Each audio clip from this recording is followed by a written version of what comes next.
নমস্কার। আজকে আমি আমার ওয়ার্ল্ড অফ মিউজিক অ্যান্ড রিসাইটেশনের সমস্ত শ্রোতাদের জানাই শুভ রবীন্দ্র জয়ন্তী। আজ যেহেতু রবীন্দ্র জয়ন্তী, সেই উপলক্ষে আমি কবিগুরু রবীন্দ্রনাথ ঠাকুরের লেখা একটি সুন্দর কবিতা এক গায়ে নিয়ে চলে এসেছি।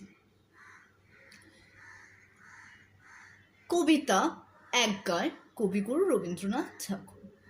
আমরা দুজন একটি গায়ে থাকি, সেই আমাদের একটি মাত্র সুখ। তাদের গাছে গায়ে যে দোয়েল পাখি, তাহার গানে আমার নাচে বুক। তাহার দুটি পালন করা ভেড়া চড়ে বেড়ায় মোদের বটমূলে। যদি ভাঙি আমার ক্ষেতের বেড়া, কোলের পরে নি তাহারে তোলে। আমাদের এই গ্রামের নামটি খঞ্চনা, আমাদের এই নদীর নাম অঞ্জনা। আমার নাম তো জানে গায়ের পাঁচজনে, আমাদের সেই তাহার নামটি রঞ্জনা। দুইটি পাড়া বড়ই কাছাকাছি, মাঝে শুধু একটি মাঠের ফাঁক।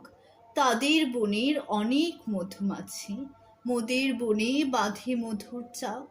তাদের ঘাটের পূজার জবামালা ভেসে আসে মোদের বাঁধা ঘাটে। তাদের পাড়ার কুসুম ফুলের ডালা বেচতে আসে মোদের পাড়ার হাটে। আমাদের এই গ্রামের নামটি খঞ্চনা, আমাদের এই নদীর নামটি অঞ্জনা। আমার নাম তো জানি গায়ের পাঁচজনে, আমাদের সেই তাহার নামটি রঞ্জনা। আমাদের এই গ্রামের গলির পরে আমের বলে ভরে আমের বন।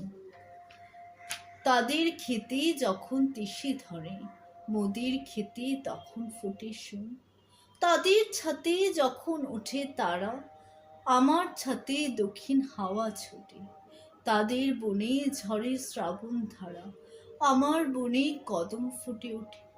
আমাদের এই গ্রামের নামটি খঞ্চনা, আমাদের এই নদীর নামটি অঞ্জনা। আমার নাম তো জানে গায়ের পাঁচজনে, আমাদের সেই তাহার নামটি রঞ্জনা। আমি যেভাবে কবিতাটা শোনালাম, সেটা যদি আপনাদের ভালো লেগে থাকে তো প্লিজ আমার ভিডিওটাকে লাইক করবেন, শেয়ার করবেন এবং আমার এই চ্যানেলটিকে সাবস্ক্রাইব করে আমাকে আরও এরকম ধরনের ভিডিও তৈরি করবার জন্য অনুপ্রাণিত করবেন। আশা করি আপনারা সবাই ভালো থাকবেন। নমস্কার।